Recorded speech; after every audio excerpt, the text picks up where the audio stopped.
साथियों नमस्कार। Take legal S4 channel पर आप लोगों का फिर एक बार स्वागत है। साथियों नव वर्ष 2025 की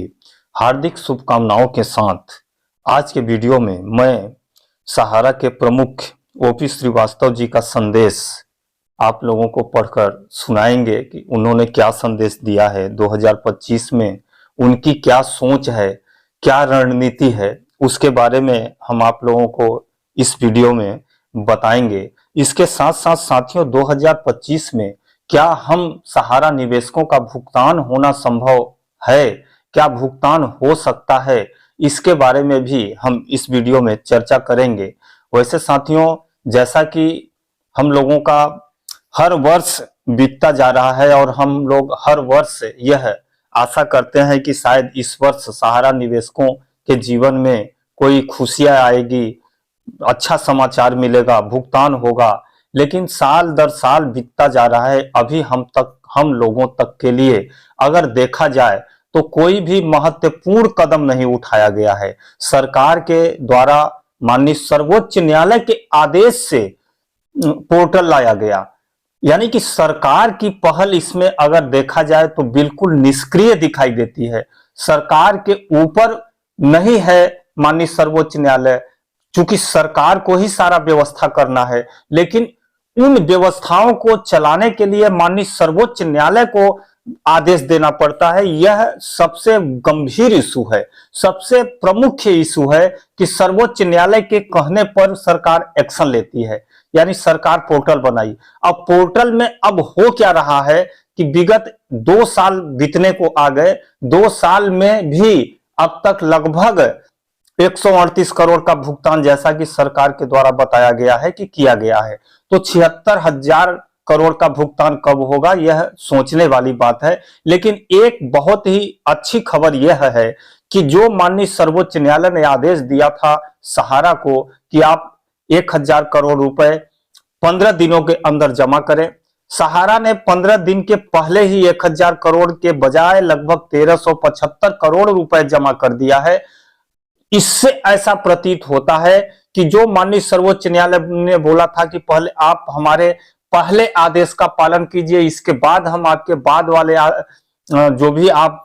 कह रहे हैं उन तथ्यों पर विचार करेंगे। तो अब शायद उन तथ्यों पर माननीय सर्वोच्च न्यायालय गौर करे, विचार करे कि वाकई में क्या 2 कंपनियों जिनका झगड़ा चल रहा है उनमें निवेशक बचे हैं या नहीं बचे हैं। नहीं बचे हैं तो जो पैसा सहारा से भी एस्क्रो अकाउंट में लगभग 10 वर्षों से फालतू पड़ा हुआ है, हालांकि 10 वर्षों तक की पूंजी अगर किसी भी बिजनेसमैन का जब्त कर लिया जाए तो उसका धंधा चकनाचूर हो जाता है। जो धंधा चकनाचूर आज सहारा इंडिया का हुआ है, तो निश्चित रूप से हम लोगों को ऐसा प्रतीत हो रहा है कि 2025 में माननीय सर्वोच्च न्यायालय ऐसा आदेश पारित करेगी और ऐसा आदेश उनके पूर्व के जो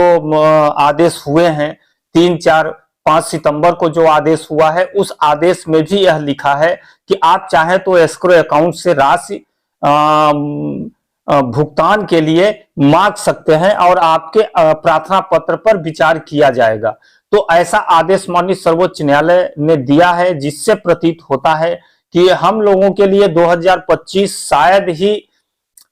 अच्छा होने वाला है। हम लोगों का भुगतान मिलने का उम्मीद है और भुगतान हम लोगों का अगर सुचारू ढंग से आप चाहते हैं कि सारे निवेशकों का भुगतान हो जाए तो भुगतान तभी संभव है जब भुगतान सहारा इंडिया के माध्यम से हो। अगर सहारा इंडिया के माध्यम से नहीं होगा तो पूरे देश भर के ब्रांचों का भुगतान एक ब्रांच से करना असंभव है और यह प्रक्रिया अगर सरकार करती है तो इसमें कई वर्षों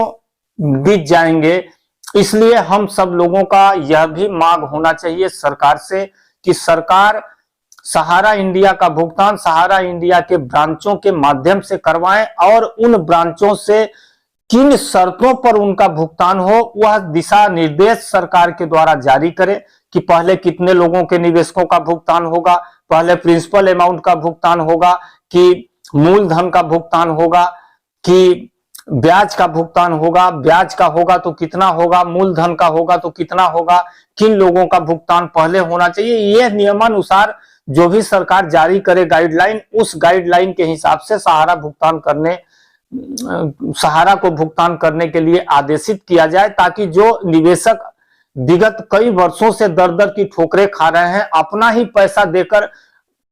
आज उनके सामने कोई विकल्प नजर नहीं आ रहा है, उनके सारे काम धंधे ठप्प हो गए हैं, उनका विकास रुक गया है, उन विकास को पुनः चालू करने के लिए सरकार को निश्चित रूप से यह आदेश पारित करना चाहिए। और सर्वोच्च न्यायालय भी इस संबंध में, हमें ऐसा उम्मीद है कि 2025 में निश्चित रूप से हम निवेशकों की जीत होगी। अब हम इस वीडियो में आप लोगों के समक्ष ओपी श्रीवास्तव जी का 9 वर्ष का बधाई संदेश बताना चाहता हूं कि आखिर उन्होंने क्या बधाई संदेश दिया है। तो यह बधाई संदेश है, सहारा इंडिया का लोगो लगा है, हम हालांकि इसकी पुष्टि नहीं करते, लेकिन फिर भी इसमें जो लिखा है उन चीज को मैं आप लोगों के समक्ष बताने जा रहा हूं। नए जोश और उल्लास से 9 वर्ष का स्वागत करते हैं, बीते साल का दामन छोड़ नए सफर पर चलते हैं, खूबसूरत यादों को फिर आने का न्योता देते हैं। यह यानी कि हम लोगों का इसमें एक तरह से उनका भविष्य छुपा हुआ है कि आखिर क्या उनकी मंशा है, वो क्या करना चाहते हैं। निश्चित रूप से इसमें हम लोगों को यह समझ में आता है कि हम लोगों का जो सफर जो पूर्व में जैसा चलता था उस तरह का फिर से आने का इच्छा प्रकट किया गया है। इसके आगे बिछड़ गए रिश्तों को फिर जोड़कर बढ़ते हैं, गिले शिकवे के झाड़ उखाड़ प्यार के बीज बोते हैं, खुशियों की बगियों को जी जान से सींचते हैं, गलतियों से सीख और कामयाबियों से हौसला लेते हैं, हिम्मत की अपनी पोटली फिर बांध कर चलते हैं, चले इस वर्ष कुछ नए रास्तों की तलाश करते हैं मन से सर्वत्र शांति और अमन की कामना, शुभ हो यह 9 वर्ष सभी को मेरी यह मनोकामना। आपका ओपी श्रीवास्तव। यह उनके द्वारा संदेश आम निवेशकों के लिए जारी किया गया है, जिससे निश्चित रूप से ऐसा प्रतीत हो रहा है कि सहारा भी अपने पुराने बिजनेस जो उनके व्यवसाय है, जिन व्यवसायों से लाखों लोग आज वंचित हो गए हैं, लाखों कर्मचारी आज वंचित हो गए हैं, उन लोगों को फिर से नई आशा, नई शक्ति, नई विश्वास, नई जोश के साथ अपने कार्य को पुनः चालू करने की ओर अग्रसर हैं। अब इसमें थोड़ी सी चूक है तो सरकार के द्वारा सरकार थोड़ा सा इनको छूट दे, सेबी जो शिकंजा कसी है उन शिकंजा पर विराम लगाए और निवेशकों का भुगतान कराए। सहारा के जो